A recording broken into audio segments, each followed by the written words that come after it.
Chapter 23. Magic. Dr. Craven had been waiting some time at the house when they returned to it. He had indeed begun to wonder if it might not be wise to send someone out to explore the garden paths. When Colin was brought back to his room, the poor man looked him over seriously. "You should not have stayed out so long," he said. "You must not exert yourself." "I'm not tired at all," said Colin. "It has made me well. Tomorrow I am going out in the morning and will as well in the afternoon." "I'm not sure I can allow that," answered Dr. Craven. "I'm afraid it would not be wise." "It would not be wise to try and stop me," said Colin quite seriously. "I'm going." Even Mary had found out that one of Colin's chief peculiarities was that he did not know in the least what a rude little brute he was, with his way of ordering people about. He had lived on a sort of desert island all his life, and as he had been the king of it, he made his own manners and had no one to compare himself with. Mary had indeed been rather like him herself, and, since she had been at Misselthwaite, had gradually discovered that her own manners had not been of the kind which is usual or popular. Having made this discovery, she naturally thought it enough interest to communicate to Colin. So she sat and looked at him curiously for a few minutes after Dr. Craven had gone. She wanted to make him ask her why she was doing it, and of course she did. "What are you looking at me for?" he said. "I'm thinking that I am rather sorry for Dr. Craven." "So am I," said Colin calmly, but not without an air of some satisfaction. "He won't get Misselthwaite at all now that I'm not going to die." "I'm sorry for him because of that, of course," said Mary. "But I was thinking just then that it must have been very horrid to have to be polite for 10 years to a boy who was always rude. I never would have done it." "Am I rude?" Colin inquired undisturbedly. If you had been his own boy and he had been the slapping sort of man," said Mary, "he would have slapped you." "But he daren't," said Colin. "No, he daren't," answered Mistress Mary, thinking the thing out quite without prejudice. "Nobody ever dared to do anything you didn't like, because you were going to die and things like that. You were just such a poor thing." "But," announced Colin stubbornly, "I am not going to be a poor thing. I won't let people think I'm one. I stood on my own feet this afternoon." "It is always having your own way that has made you so queer," Mary went on, thinking aloud. Colin turned his head, frowning. "Am I queer?" he demanded. "Yes," answered Mary, "very, but you needn't be cross," she added impartially, "because so am I queer, and so is Ben Weatherstaff, but I'm not as queer as I was before I began to like people and before I found the garden." "I don't want to be queer," said Colin. "I'm not going to be," and he frowned again with determination. He was a very proud boy. He lay thinking for a while, and then Mary saw his beautiful smile begin and gradually change his whole face. "I shall stop being queer," he said. "If I go every day to the garden, there is magic in there. Good magic, you know, Mary. I'm sure there is." "So am I," said Mary. "Even if it isn't real magic," Colin said, "we can pretend it is. Something is there, something." "It's magic," said Mary, "but not black. It's as white as snow." They always called it magic, and indeed it seemed like in the months that followed, the wonderful months, the radiant months, the amazing ones. Oh, the things which happened in that garden. If you have never had a garden, you cannot understand, and if you have a garden, you will know what it would take a whole book to describe all that came to pass there.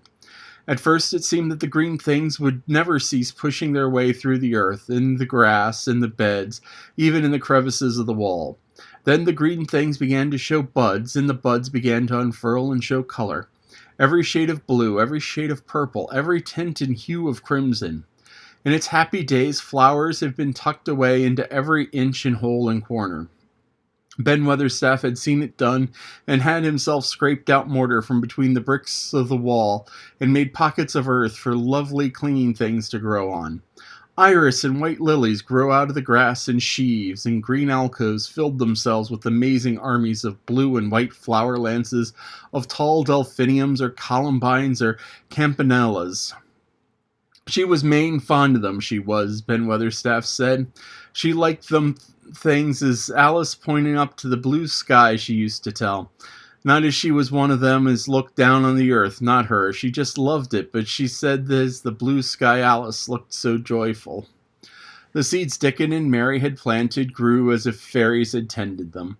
Satiny poppies of all tints danced in the breeze by the score, gaily defying flowers, which have lived in the garden for years, and which it might be confessed seemed rather to wonder how such new people had got there.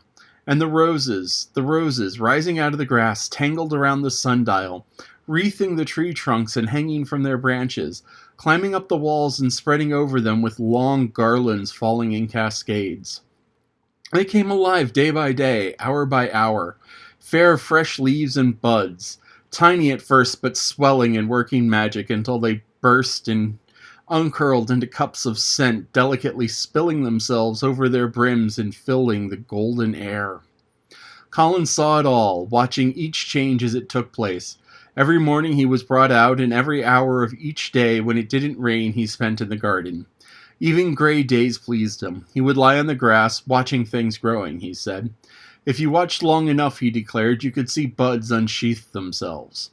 Also, you could make the acquaintance of strange, busy insect things running about on various unknown but evidently serious errands, sometimes carrying tiny scraps of straw or feather or food, or climbing blades of grass as if they were trees from whose top one could look out to explore the country. A mole throwing up its mound at the top of a burrow and making its way out at last, with the long-nailed paws which looked so like elfish hands, had absorbed him one whole morning. Ants' ways, beetles' ways, bees' ways, frogs' ways, birds' ways, plants' ways, gave him a new world to explore when Dickon revealed them all, and added foxes' ways, otters' ways, ferrets' ways, squirrels' ways, trout and water rats and badgers' ways. There was no end to the things to talk and think over. And this was not half the magic. The fact that he had really once stood on his feet had set Colin thinking tremendously, and when Mary told him of the spell she had worked, he was excited and approved of it greatly. He talked of it constantly. Of course there must be lots of magic in the world, he said wisely one day, but people don't know what it's like or how to make it. Perhaps the beginning is just to say nice things are going to happen until you've made them happen. I'm going to try an experiment. The next morning, when they went to the secret garden, he sent at once for Ben Weatherstaff. Ben came as quickly as he could and found the Rajah standing on his feet under the tree, looking very grand but also very beautifully smiling. "Good morning, Ben Weatherstaff," he said. "I want you and Dickon and Miss Mary to stand in a row and listen to me, because I'm going to tell you something very important." "Aye, aye, sir," answered Ben Weatherstaff, touching his forehead. One of the long-concealed charms of Ben Weatherstaff was that in his boyhood he had once run away to the sea and made voyages, so that he could reply like a sailor. "I'm going to try a scientific experiment," explained the Rajah. "When I grow up, I'm going to make a great scientific discoveries, and I'm going to begin now with this experiment." "Aye, aye, sir," said Ben Weatherstaff promptly, though this was the first time he had heard of great scientific discoveries. It was the first time Mary had heard them either, but even at this stage she had begun to realize, queer as he was, Colin had read about a great many singular things, and was somehow a very convincing sort of boy. When he held up his head and fixed his strange eyes on you, it seemed as if you believed him almost in spite of yourself, though he was only 10 years old, going on 11. At this moment he was especially convinced because he suddenly felt the fascination of actually making a sort of speech like a grown-up person. "The great scientific discoveries I am going to make," he went on, "will be about magic. Magic is a great thing, and scarcely anyone knows anything about it except a few people in old books, and Mary a little, because she was born in India, where they're fakers. I believe Dickon knows some magic, but perhaps he doesn't know he knows it. He charms animals and people. I would never have let him come to see me if he had not been an animal charmer, which is a boy charmer too, because a boy is an animal. I'm sure there is magic in everything, only we have not sense enough to get a hold of it and make it do things for us, like electricity and horses and steam." That sounded so imposing that Ben Weatherstaff became quite excited and really could not keep still. "Aye, aye, sir," he said, and he began to stand up quite straight. "When Mary found this garden it looked quite dead," the orator proceeded. "Then something began pushing things up out of the soil and making things out of nothing. One day things were there and weren't there, and another they were. I have never watched things before, and it made me feel very curious. Scientific people are always curious, and I'm going to be scientific. I keep saying to myself, what is it? What is it? It's something. It can't be nothing. I don't know its name, so I call it magic. I have never seen the sun rise, but Mary and Dickon have, and from what they tell me, I'm sure that is magic too. Something pushes it up and draws it. Sometimes I've been in the garden, I've looked up through the trees at the sky, and I've had a strange feeling of being happy, as if something were pushing and drawing in my chest, and making me breathe fast. Magic is always pushing and drawing and making things out of nothing. Everything is made out of magic: leaves and trees, flowers and birds, badgers and foxes and squirrels and people. So it must be all around us.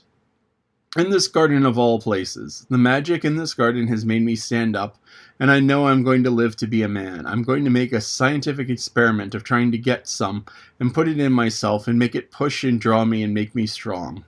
I don't know how to do it, but I think if you keep thinking about it and calling it, perhaps it will come.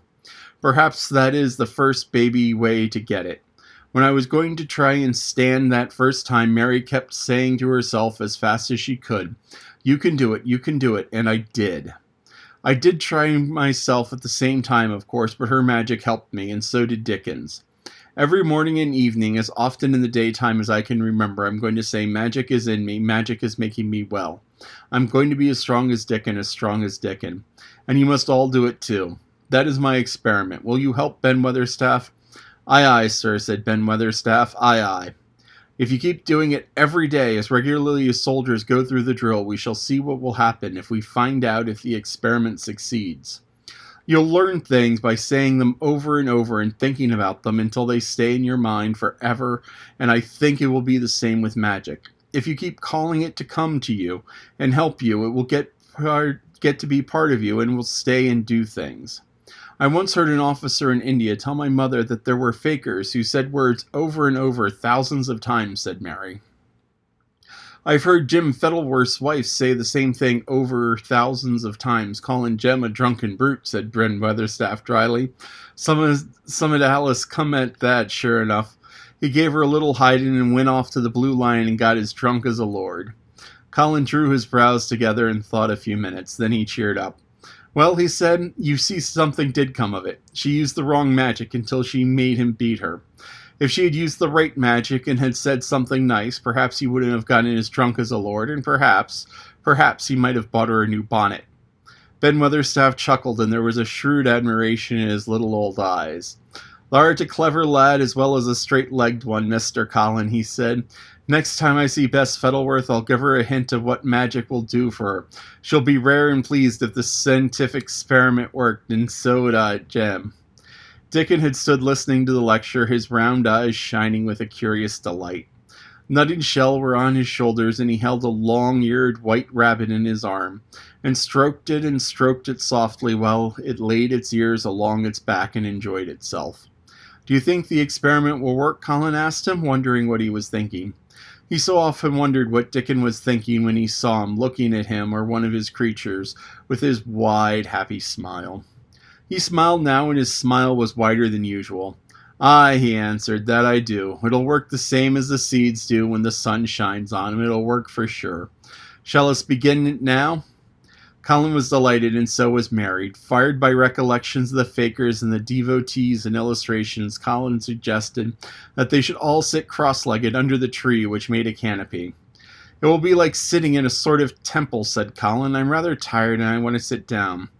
Said Dickon, "thou mustn't be saying thou'rt tired. That must spoil the magic." Colin turned and looked at him, into his innocent round eyes. "That's true," he said slowly. "I must only think of the magic." It all seemed most majestic and mysterious when they sat down in their circle. Ben Weatherstaff felt as if he had somehow been led into appearing at a prayer meeting. Ordinarily, he was very fixed in being what he called, again, prayer meetings, but this time the Rajah's affair he did not resent it, and was indeed inclined to be gratified at being called upon to assist. Mistress Mary felt solemnly enraptured. Dickon held his rabbit in his arms, and perhaps he made the charmer's signal no one heard, for when he sat down cross-legged like the rest, the crow, the fox, the squirrels, and the lamb slowly drew near and made part of the circle, settling each into a place of rest as if of their own desire. "The creatures have come," said Colin gravely. "They want to help us." Colin really looked quite beautiful, Mary thought. He held his head high as if it felt a sort of priest, and strange eyes had a wonderful look in them. The light shone on him through the tree canopy. "Now we will begin," he said. "Shall we sway backward and forward, Mary, as if we were dervishes?" "I canna do no swayin' backward and forward," said Ben Weatherstaff. "I got the rheumatics." "The magic will take them away," said Colin in a high priest tone, "but we won't sway until it is done. We will only chant." "I canna do no chantin'," said Ben Weatherstaff a trifle testily. "They turned me out of the church choir the only time I ever tried it." No one smiled. They were all too much in earnest. Colin's face was not even crossed by a shadow. He was only thinking of the magic. "Then I will chant," he said, and he began, looking like a strange spirit. "The sun is shining, the sun is shining, that is the magic. The flowers are growing, the roots are stirring, that is the magic. Being alive is the magic, being strong is the magic. The magic is in me, the magic is in me. It is in me, it is in me. It is in every one of us. It is in Ben Weatherstaff's back. Magic, magic, come and help." He said it a great many times, not 1,000 times, but quite a goodly number. Mary listened entranced. She felt as if she were the once queer and beautiful, and she wanted him to go and on and on. Ben Weatherstaff began to feel soothed into a sort of dream which was quite agreeable. The humming of the bees and the blossoms mingled with the chanting voice and drowsily melted into a doze. Dickon sat cross-legged with his rabbit asleep on his arm and his hand rested on the lamb's back. Soot had pushed away a squirrel and huddled close to him on his shoulder. The gray film dropped over his eyes. At last Colin stopped. "Now I'm going to walk around the garden," he announced. Ben Weatherstaff's head had just dropped forward and he lifted it with a jerk. "You've been asleep," said Colin. "Not the sort," rumbled Ben. "The sermon was good enow. I'm bound to get for the collection." He was not quite awake yet. "You're not in church," said Colin. "Not me," said Ben, straightening himself. "Who said I were? I heard every bit of it. You said the magic was in my back. The doctor calls it rheumatics." The Rajah waved his hand. "That was the wrong magic," he said. "You will get better. You have my permission to go to your work, but come back tomorrow." "I'd like to see thee walk around the garden," grunted Ben. It was not an unfriendly grunt, but it was a grunt. In fact, being a stubborn old party and not having entire faith in the magic, he made up his mind that if he were sent away, he would climb his ladder and look over the wall so that he might be ready to hobble back if there were any stumbling. The Rajah did not object to his staying, and so the procession was formed. It really did look like a procession. Colin was at its head with Dickon on one side and Mary on the other. Ben Weatherstaff walked behind, and the creatures trailed after them, the lamb and the fox cub keeping close to Dickon, the white rabbit hopping along or stopping to nibble, and Soot following with the solemnity of a person who felt himself in charge. It was a procession which moved slowly but with dignity. Every few yards it stopped to rest. Colin leaned on Dickon's arm, and privately Ben Weatherstaff kept a sharp lookout. But now and then Colin took his hand from its support and walked a few steps alone. His head was held up all the time and he looked very grand. "The magic is in me," he kept saying. "The magic is making me strong. I can feel it. I can feel it." It seemed very certain that something was upholding and uplifting him. He sat on the seats in the alcoves, and once or twice he sat down in the grass, and several times he paused in the path and leaned on Dickon. But it would not give up until he had gone all around the garden. When he returned to the canopy tree, his cheeks were flushed and he looked triumphant. "I did it! The magic work!" he cried. "That's my first scientific discovery." "What will Dr. Craven say?" broke out Mary. "He won't say anything," Colin answered, "because he will not be told. This is to be the biggest secret of all. No one is to know anything about it until I have grown so strong that I can walk and run like any other boy.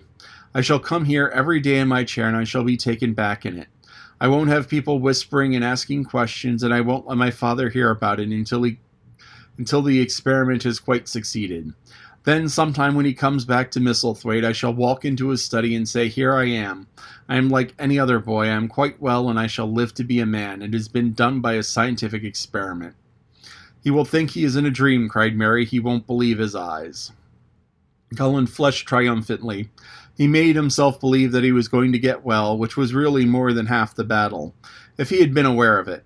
And the thought which stimulated him more than any other was this imagining what his father would look like when he saw him, that his son who was straight and strong as other fathers' sons, One of his darkest miseries was the unhealthy, morbid past days. It had been hatred of being sickly, weak-backed boy whose father was afraid to look at him.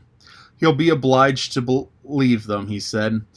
One of the things I'm going to do after the magic works and before I begin to make scientific discoveries is to be an athlete. We shall have thee taken to boxing in a week or so, said Ben Weatherstaff. That'll end with winning the belt and the champion prize fighter of all England.